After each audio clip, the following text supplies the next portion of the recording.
इसलिए हम निवेदन करना चाहते हैं जो जन संघर्ष मोर्चा इन सभी जो शोषित पीड़ित लोगों का जो है उनको मदद करने का काम करें। हम लोग टाटा कंपनी का क्षेत्र का बगल के ग्रामीण क्षेत्र से बिलोंग करते हैं, लेकिन आज तक कितने पार्टी का नेता रहा मिनिमम वेज नहीं दिला पाया है टाटा कंपनी में। जो हमारे ग्रामीण मजदूर है वो मिनिमम वेज के लिए तरस जाते हैं। आधा से 90% का पीएफएसआई कुछ नहीं करता है। वैसे क्षेत्र में हम लोग बिलोंग करते हैं।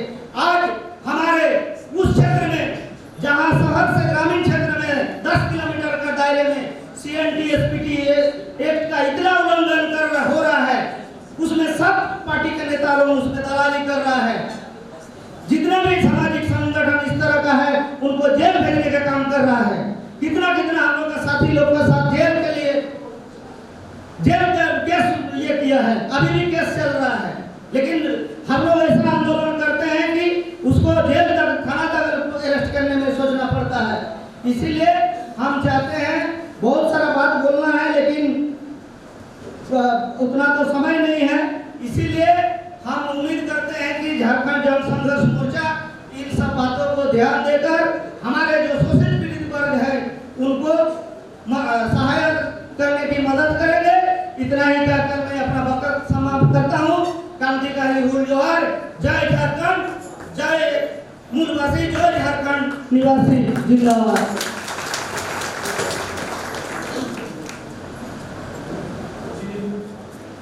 झारखंड जन संघर्ष मोर्चा एक ऐसे समय पर उभर कर आ रहे हैं, इस पर हम लोगों को सर्वप्रथम तो यहाँ पर इस स्थापना सम्मेलन में उपस्थित तमाम जन संगठन के प्रतिनिधियों को फूल जोहार। साथ ही जो भी हमारे देश में विषम परिस्थिति बन करके आई हुई है, इसको लेकर के निश्चित ही आज हम लोगों को झारखंड स्तर में भी हम लोगों को सोचना है और एक झारखंड में जो शोषण जुलूम अत्याचार जो चरम सीमा पर है, झारखंड अलग राज्य बनने के बाद भी इतना जटिल समस्या बना हुआ है, इसको निदान के लिए झारखंड जन संघर्ष मोर्चा का स्थापना हो रहा है। इसमें हम तमाम साथियों को इसमें एकजुट होकर के पूरे झारखंड में इस संगठन को विस्तार करना है और जो भी शोषण जुलूम अत्याचार चल रहा है उसको हर हालत में हम लोगों को संघर्ष के मार्फत इस पर विचार करना है। साथ ही आज बोकारो स्थित से भी जो भी विस्थापित क्षेत्र से आते हैं, आज भी देखिएगा 64 गाँव में से 19 गाँव आज भी रिफ्यूजी के अंतर्गत आता है। न वो राज्य सरकार के अधीन है और न कहीं उनको रखा गया है। इस पर भी हम तमाम विस्थापित को सोचने की आवश्यकता है और इस झारखंड जन संघर्ष मोर्चा में एकजुट होकर के इसको और आगे बढ़ाना है और ये मैनेजमेंट के विरुद्ध में हम लोगों को बोकारो स्टील में भी मूवमेंट को तेज करना है। इतना ही कह करके हम अपना विचार को विराम दे रहा हूँ और मैं तमाम साथियों को क्रांतिकारी हार्दिक लाल देना चाहूँगा। और इसके बाद रज़ाक अंसारी जो झारखंड क्रांतिकारी मजदूर यूनियन के बोकारो यूनिट के अध्यक्ष हैं, वो भी तैयार है। इसके बाद जोहार सभी को, बोल जोहार। मैं आदिवासी समुदाय से हूँ और आदिवासी समुदाय में संथाल जो झारखंड की सबसे बड़ी जनजाति है और चूंकि मैं महिला हूँ और महिला होने के नाते आदिवासी महिलाओं को जो समस्या झेलनी पड़ती है उस पर मैंने बहुत खुद भी महसूस किया है और बहुत करीब से आदिवासी महिलाओं देख रही हूँ, लेकिन हम अकेले अकेले लड़ रहे थे। तो आज झारखंड जन संघर्ष मोर्चा हमें बहुत हिम्मत दे रहा है और हम मिलकर लड़ेंगे, ये बहुत अच्छी बात है। आदिवासी महिलाओं के बारे में जो एक मिथ चल रहा है कि शुरू से ही कि आदिवासी महिलाओं को बहुत सारे अधिकार मिले हैं, वो बहुत आजाद है। आदिवासी महिलाओं से ये कभी नहीं पूछा गया कि सच में वो आजाद है कि नहीं है। मैं इस मिथ को तोड़ना चाहती हूँ और आदिवासी महिलाएं खुद ये कहेंगी, मैं खुद कहूँगी कि क्या हम सच में आजाद हैं। जिस तरह से आदिवासी महिलाओं की ह्यूमन ट्रैफिकिंग हो रही है पूरे देश में, सबसे ज़्यादा झारखंड से बड़े शहरों में, दिल्ली, मुंबई में महिलाओं की ट्रैफिकिंग होती है, वो भी आदिवासी महिलाओं की। और डायन हत्या में झारखंड सबसे ऊपर है, डायन महिलाओं की, आदिवासी महिलाओं की जो हत्या होती है। तो इस आधार पे हम कैसे कह सकते हैं कि आदिवासी महिलाओं को बाकी महिलाओं से ज़्यादा अधिकार मिला हुआ है या फिर वो ज़्यादा सक्षम है? क्या बाहर जाके काम करना ही आज़ादी कहा जा सकता है? ये इस पे हमें फिर से सोचने की जरूरत है। और जन संघर्ष मोर्चा हमें ये बहुत अच्छा मौका दे रहा है कि हम इनके साथ मिल करके हमारे जो मुद्दे, हमारे बारे में जो भ्रम फैलाया गया, हम चाहते हैं कि वो भ्रम टूटे और हम अपनी बात को सरकार तक, लोगों तक, समाज तक पहुंचा सके। धन्यवाद जन संघर्ष मोर्चा। और इसके बाद हरीश कुमार जो बुलबुला बेरोजगार मंच के अध्यक्ष हैं। उपस्थित विभिन्न संगठन से आए हुए हमारे प्रतिनिधि साथियों और इस मंच के संचालन कर रहे कांग्रेस तमाम साथियों को हम अपनी ओर से क्रांतिकारी लाल अभिवादन के साथ लाल सलाम जनाते हैं। अभी हम झारखंड क्रांतिकारी मजदूर यूनियन बोकारो थर्मल शाखा के अध्यक्ष हैं और जैसा कि हम जानते हैं कि जिस तरह से आज एशिया महादेश का स्टील पावर प्लांट के धरती पर आज झारखंड जन संघर्ष मोर्चा का गठन होने जा रहा है, उसी तरह एशिया महादेश का थर्मल पहला एशिया महादेश का पहला thermal power station Bokaro thermal है, वहां हम लोग कार्यरत हैं। और अभी ठेका मजदूर या कर्मचारी जिस रूप से भी और जगहों में नाम दिया जाता है, लेकिन हम लोग इस पावर प्लांट बोकारो थर्मल में काम करते हैं। खास करके दो जगह, एक बोकारो थर्मल और दूसरा चंद्रपुरा, हम लोग सप्लाई मजदूर के नाम पर जाना जाता है कि ये सप्लाई मजदूर है। और थोड़ा सा अभी जो इससे पहले इसमें देखे होंगे, एक हमारे पुराने संगठन मजदूर संगठन समिति, जिसको भाजपा के रघुवर सरकार द्वारा प्रतिबंध किया गया, वो हमारे पुराने संगठन में भी हम लोग काफी संघर्ष किए हैं। और संघर्ष करने के बाद आज पूरे हिंदुस्तान में आप लोग नहीं सुने होंगे कि 30 से 31 हजार रुपया ठेका मजदूर को वेतन मिलता होगा, लेकिन हम लोग बोकारो थर्मल और चंद्रपुरा के मजदूर साथी संघर्ष करके और 30,000 रुपया आज हम लोग वेतन उठाते हैं। इस संगठन में रहने से ये गर्व महसूस हुआ कि ऐसा कोई भी संगठन आज तक हम लोग नहीं देखे, खास करके झारखंड के धरती पर बहुत सारा अभी प्लांट है, लेकिन वहाँ न्यूनतम मजदूरी भी ठीक से नहीं दिया जाता है, लेकिन हम लोग 30,000 आज वेतन ईपीएफ कटने के बाद भी हम लोग उठा रहे हैं। अभी छलावा हर जगह है, सभी जगह लोग ठगे जा रहे हैं, चाहे वो गांव में रहने वाले लोग हों,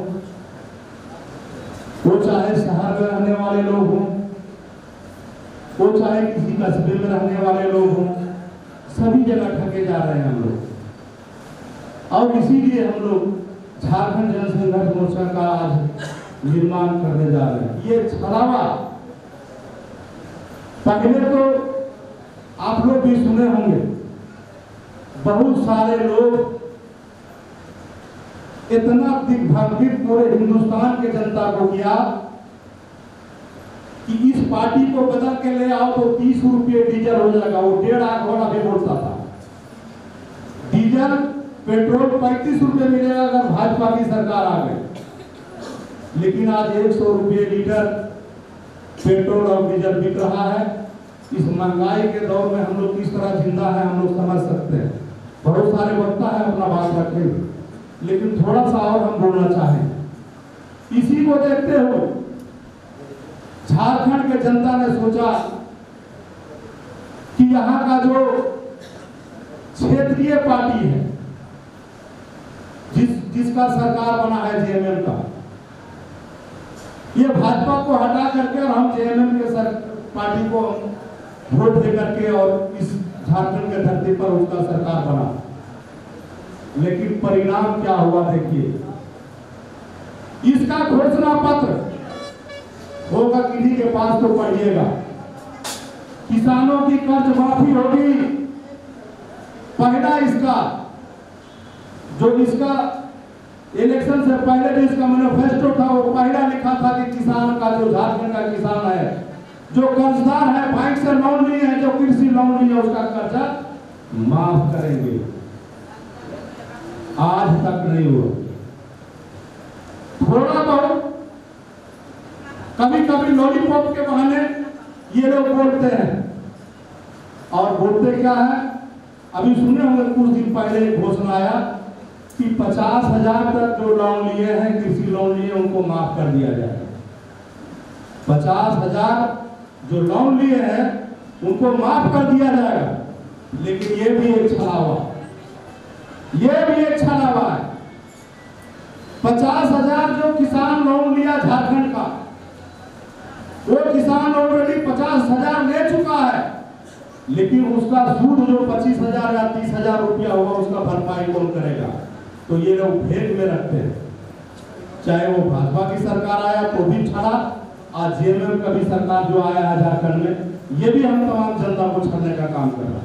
इसीलिए आज जरूरत है कि आज जिस तरह हम लोग एक दिन इकट्ठा होकर के झारखंड जन संघर्ष मोर्चा का निर्माण कर रहे हैं, ये पूरा किसान विरोधी सरकार, मजदूर विरोधी सरकार, जो आज निहत्थे मजदूरों के ऊपर जो शोषण, जो अत्याचार कर रहा है, इसके खिलाफ में कंधे से कंधा मिला करके एक साथ हम लोग लड़ेंगे। और साथ ही साथ इस मन से धन्यवाद भी देंगे कि हमारे साथी दिल्ली से चल करके आए हैं, किसान आंदोलन 10 महीनों से कर रहे हैं। हम उनको भी झारखंड क्रांतिकारी मजदूर यूनियन बोकारो धर्मशाला की ओर से धन्यवाद देंगे कि इस कार्यक्रम में आप उपस्थित हुए। इतना ही बोल करके हम अपने बात को विराम देते हैं। पुनः तमाम साथियों को पुनः एक बार फिर क्रांतिकारी सलाम करते हैं।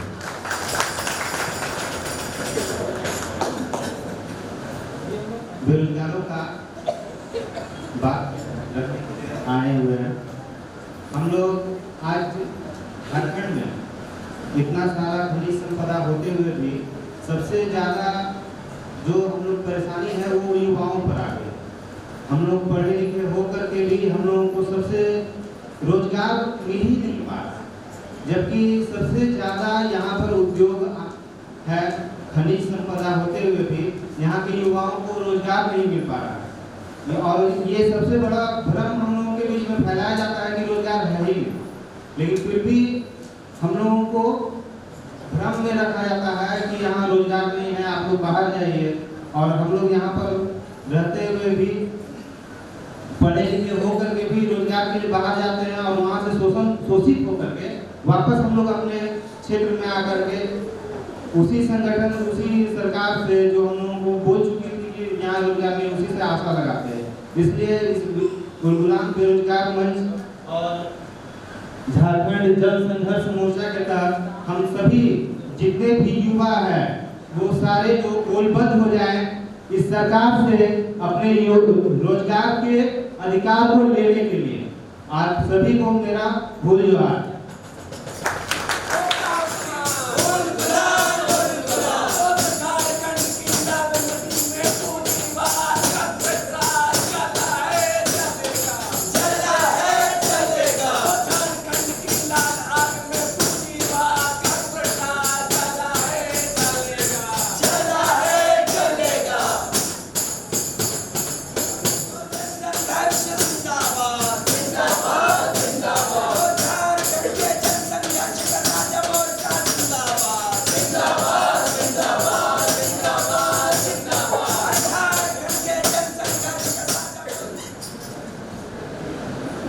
अर्जुन मुर्मू, प्रेसिडेंट आदिवासी यूनिवर्सिटी विकास मंच में क्या कहते हैं?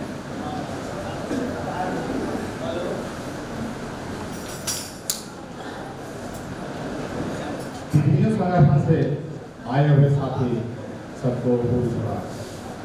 साथी जन संघर्ष झारखंड जन संघर्ष मोर्चा हम लोग स्थापना करने के लिए सभी को यहाँ पर हम लोग जुटे हुए हैं। जन संघर्ष मोर्चा झारखंड इतने दिन में झारखंड बदलने के बाद भी आज तक हम लोग कुछ दिखाई नहीं दिया संगठन से लेकर हम लोग इसके साथ आगे हम लोग बढ़ाने का कोशिश भी करेंगे और बढ़ाएंगे भी। साथ ही इसीलिए करके हम लोग इस संगठन के साथ भी झारखंड जन संघर्ष मोर्चा के साथ में हम लोग चलेंगे लेकर के और उसको भी स्थापना हम लोग करेंगे साथ ही। और इसी के साथ लड़ाई भी हम लोग आगे बढ़ाएंगे साथी। तो यही विभिन्न जगह से जितने भी साथी हमारे संगठन के साथ आए हुए महिला से पुरुष तक जितने भी हैं सब हम लोग इकट्ठा करके भी हम लोग बढ़ाएं साथी। और लेकर के भी हम लोग चलने के भी टोटल आदमी लोग भी चलेंगे हम लोग साथी। इतने ही बोल करके सभी साथी को हम भूल जोहार जनाते हैं। सत्य भूल जोहार परिषद से उनके प्रवक्ता नरेश कुमार मीणा और विषय भी तैयार हैं। साथियों, सभी जो दूर दराज से हैं और जो इस आंदोलन को एक मुख्य रूप से सभी जन संगठन के मिलाकर जो झारखंड जन संघर्ष मोर्चा जो बना है, इस बनने चले सभी साथियों को हम हार्दिक अभिनंदन के साथ उनको जोहार करता हूँ। दोस्तों, लोगों को आवाज बुलंद कर रहे हैं और हम पलामू प्रमंडल से आवाज बुलंद करते हैं, फर्क इतना है। और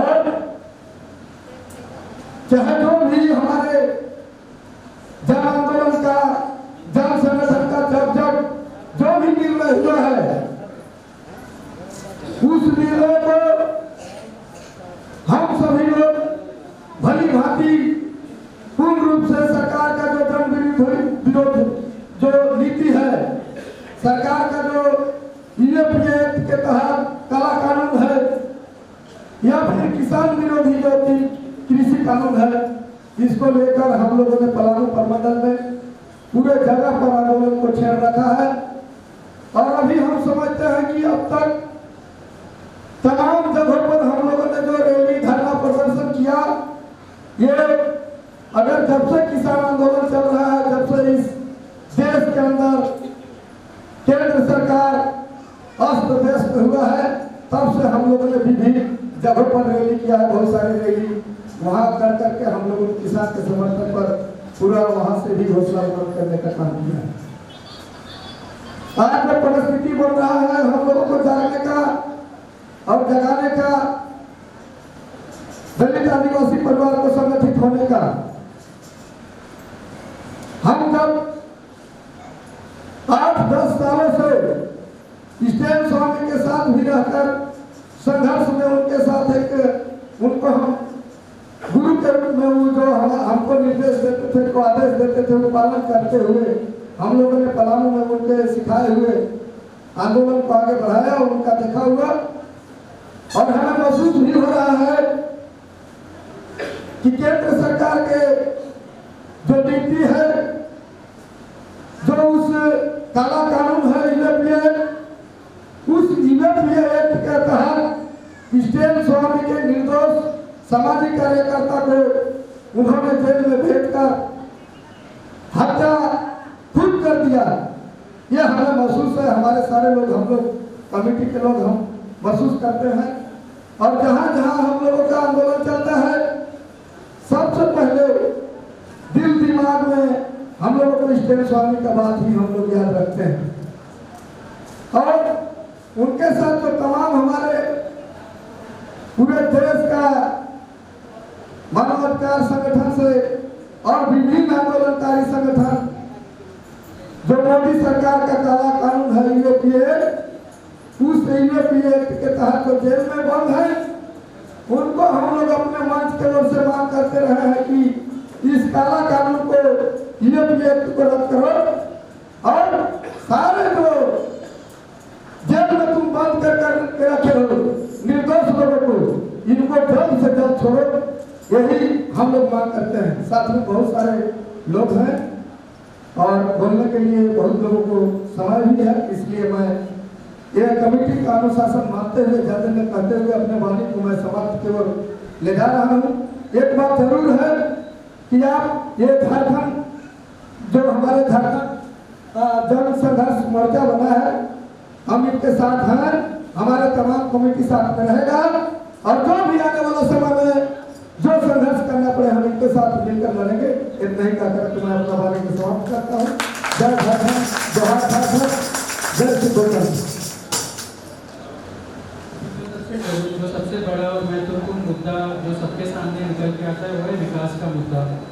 तो विकास, लेकिन ये विकास किसका विकास है? हम देख पा रहे हैं कि ये सिर्फ पूंजीवर्ग का विकास है और आम जनों के लिए ये कोई विकास नहीं है। और जितना भी रोड बन रहा है, मॉल बन रहा है, शॉपिंग के लिए बहुत चीज़ बन रहा है, हवाई अड्डा बन रहा है, मेट्रो रेल, बुलेट ट्रेन, कई तरीके के आपके सामने वादे किए जा रहे हैं और शहरीकरण होता जा रहा है। आप देख रहे हैं कि शहर का जो दायरा है वो बढ़ता ही जा रहा है। लेकिन इन शहरों में जो चीज़ें आपको मिलती हैं, बस, गाड़ी, taxi, petrol pump, school, hospital, ये सभी का निजीकरण हो चुका है। इसके वजह से आज जो हमारा जो मेहनत कर चलता है, क्या हम उन चीज़ों को हम अफोर्ड नहीं कर पा रहे, हम नहीं जा पा रहे हॉस्पिटलों में या उन स्कूलों में, हमारे बच्चे नहीं पढ़ रहे हैं जो शहरों में बन रहे हैं। तो ये किसके लिए विकास हो रहा है? ये विकास, इंफ्रास्ट्रक्चर, इन सब के नाम पे एक तरीके से जो संसाधनों की लूट है, वो संसाधन की लूट जमीन के लूट से शुरू होती है। और जमीन से जब लोगों को विस्थापित कर दिया जाता है तो एक तरफ तो उनका जमीन भी चला जाता है और दूसरी तरफ उनका आजीविका का साधन भी चला जाता है। जब आजीविका का साधन चला जाता है तो फिर वो उनको अपना श्रम बेचने के लिए वापस शहर में ही आना पड़ता है। और शहर में आके वही लोग जो जंगल से आदिवासी निकल के आ रहे हैं या खेतों से किसान मजदूर निकल के आ रहे हैं, शहर में आके ये सारे ही लोग मजदूर बन रहे हैं फैक्ट्रियों में। और शहर में इनका क्या हालत है? बेघर हैं, बस्तियों में रह रहे हैं। जिन बस्तियों में रह रहे हैं वहाँ पे भी जब सरकार बिल्डरों को देने के लिए उनको भी विस्थापित कर रही है, बस्तियों से भी। कानूनों में आप देख रहे हैं कि जिस तरह से कृषि क्षेत्र में कृषि कानून बदला हुआ है, उसी तरह मजदूर के क्षेत्र में शहरों में मजदूरों का भी कानून बदला जा रहा है, सिर्फ और सिर्फ पूंजीवाद के जो लाभ और प्रॉफिट है उसको बढ़ावा देने के लिए। इसके बाद भी जब मजदूर काम कर रहा है, न्यूनतम मजदूरी के से कम में भी काम कर रहा है अपना पेट पालने के लिए, उसके बाद भी हम लोगों का जो पैसा है जो हम बैंक में रखते हैं या हम इंश्योरेंस में LIC करते हैं, हम जो अपना बैंक में भी पैसा रख रहे हैं वो भी लूट जा रहा है। अगर आप देखिएगा इंटरेस्ट जो रेट है वो बहुत कम हो चुका है। LIC वगैरह का निजीकरण करने का जो प्लान है उससे ये है कि वापस ये पैसा फिर से पूंजीवाद के पास चला जाएगा। मतलब आपके पास जो आप बचत करते हैं उसका भी कोई सेविंग नहीं रहेगा। तो ये सारा कुछ हम बस समझ सकते हैं कि ये पूंजीवाद से निकल के आ रहा है। देश का जो सरकार है, चाहे वो केंद्र सरकार हो या राज्य सरकार हो, ये पूंजीवाद के प्रॉफिट के लिए ये सारा कुछ कर रहा है। इसीलिए जो भी जन संघर्ष के लिए जो भी साथी तैयार हैं और संगठित हैं, उनका एक ही दृढ़ निश्चय के साथ कि पूंजीवाद और साम्राज्यवाद के खिलाफ ही लड़ना है, इस निश्चय के साथ हम लोग लड़े और इन सारी चीज़ों को सिर्फ तोड़ के ना देखें और ये देखें कि हमारा जो लड़ाई है वो एक ही लड़ाई है और वो पूंजीवाद के खिलाफ है, साम्राज्यवाद के खिलाफ है। धन्यवाद। सभी साथियों को मेरा बहुत जोहार और क्रांतिकारी सलाम। मैं जो अपना बात रखना चाह रहा हूँ थोड़ा सा कानूनी है, लेकिन आप लोगों को जानना ज़्यादा जरूरी है। जिस समय भारत देश आज़ाद हुआ उस समय नया कानून बना, अंग्रेजों के कानूनों को हटा के कुछ अंग्रेजों के कानूनों को रखा गया और ज़्यादातर कानूनों को हटा दिया गया। तो जो सबसे मुख्य कानून बना उसको हम लोग संविधान के नाम से जानते हैं। तो जब संविधान बन रहा था तो उसमें कुछ मूल बातें रखी गई। मूल बातों में ये रखा गया कि हम सभी आज़ाद रहेंगे, किसी के गुलाम नहीं रहेंगे, किसी के कहने पर किसी के खेत में बंधुआ मजदूरी नहीं करेंगे। दूसरा ये कहा गया कि हमारे जितने भी लोग हैं सभी के पास कुछ न कुछ रोजगार होगा, तभी तो हम लोग जिंदा रहेंगे, नहीं तो मजबूरी में किसी के घर में कुछ न कुछ करना पड़ेगा, किसी के खेत में करना पड़ेगा। तो हर एक को अपने संपत्ति पर अधिकार मिलेगा। ठीक ऐसे ही आगे कहा गया कि अपने पसंद से जीने का अधिकार है, मतलब हमारी जो मर्जी हम पहन सकें, जो मर्जी हम खा सकें। ठीक ऐसा ही कहा गया कि हमारी जो मर्जी हम वो पूजा पाठ कर सकें, चाहे हम सरना माने या हम अजान दें या मंदिर बनाएं, ये हमारी आज़ादी है। कोई आके हमको ये नहीं बोलेगा कि तुमको यही करना पड़ेगा तभी जिंदा रहोगे, नहीं तो यहाँ से भाग जाओ। तो ये सारा अधिकार संविधान ने हमको दिया और उस संविधान को हम लोगों ने उस समय आज़ादी के समय स्वीकार किया कि हमारा देश ऐसे चलेगा, हम इस तरीके से मानेंगे। उस समय एक और चीज कहा गया कि भारत के पास, भारत देश में जितनी भी संपत्ति है, जमीन हो, कोयला हो या जो भी संपत्ति है, उन सारे संपत्तियों को हम कभी भी एक मुट्ठी के अंदर नहीं आने देंगे और इन संपत्तियों का हम सबके लिए अच्छाई के लिए इस्तेमाल करेंगे। इसके बाद जब हम देखते हैं तो कुछ दिन तक लोग शांत रहे कि शायद ऐसा होगा, शायद ऐसा होगा। तो कुछ चीज दिखा कागज पर कि जमींदारी खत्म कर दिया गया कि अब कोई जमींदार नहीं रहेगा, अगर आप इससे ज्यादा जमीन रखते हैं तो सील कर लेंगे और जो बेघर जमीन जो लोग हैं, जो बिना जमीन वाले लोग हैं, भूमिहीन हैं, उन्हें बांट दिया जाएगा।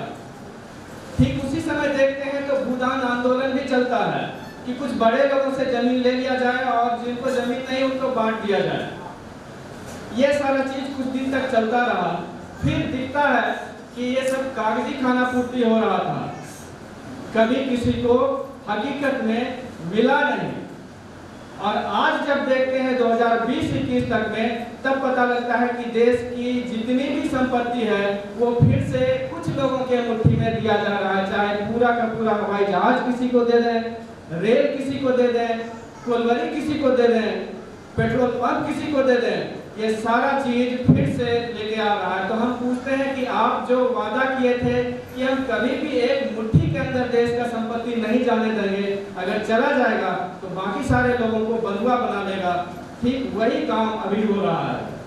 आप शहर में अगर जाते हैं अपने गांव को छोड़ के तो आपको कितनी मजदूरी मिलती है, आप अंदाज करिए, 500 रुपये, 600 रुपये, 1000 रुपये, मतलब हम उतने में काम करने के लिए मजबूर हैं। हम पूछते हैं कहाँ गई सरकारी नौकरियां?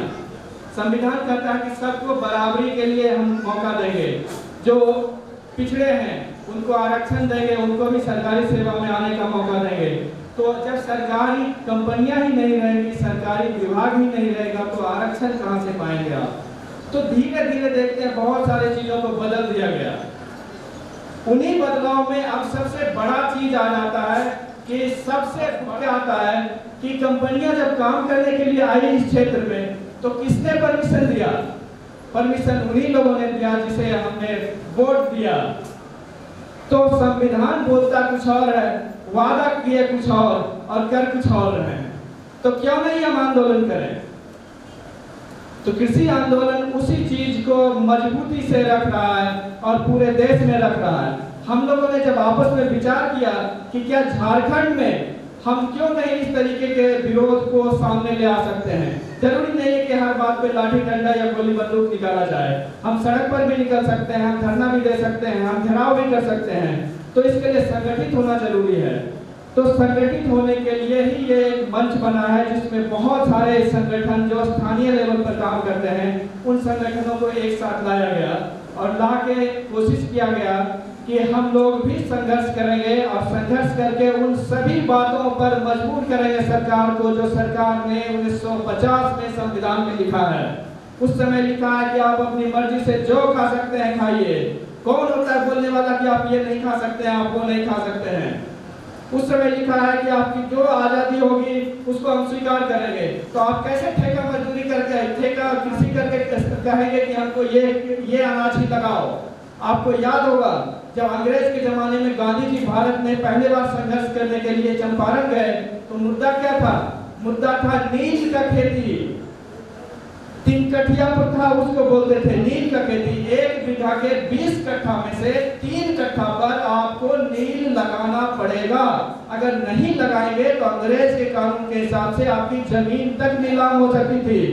इसके लिए गांधी जी ने चंपारण आंदोलन किया, फिर वहीं से भारत की आजादी का एक तरह से शुरुआत हो जाता है।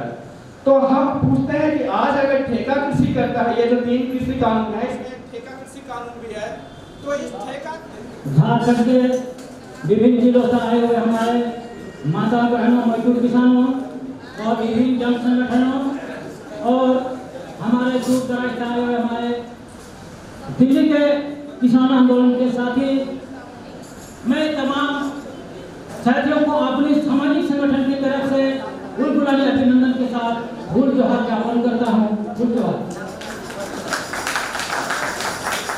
साथियों, मैं पारसनाथ क्षेत्र से आया हूँ और पारसनाथ का नाम तो आप लोग सुने ही होंगे, जो जैन लोगों का विश्व प्रसिद्ध क्षेत्र है, तीर्थ क्षेत्र है उन लोगों का, जहाँ पर हम लोग बसे हैं। और इस पारसनाथ को बचाने के लिए ही हम लोग एक सामाजिक संगठन बनाए हैं, जिसके तहत आज हम लोग कुछ दिनों से आंदोलन भी कर रहे हैं।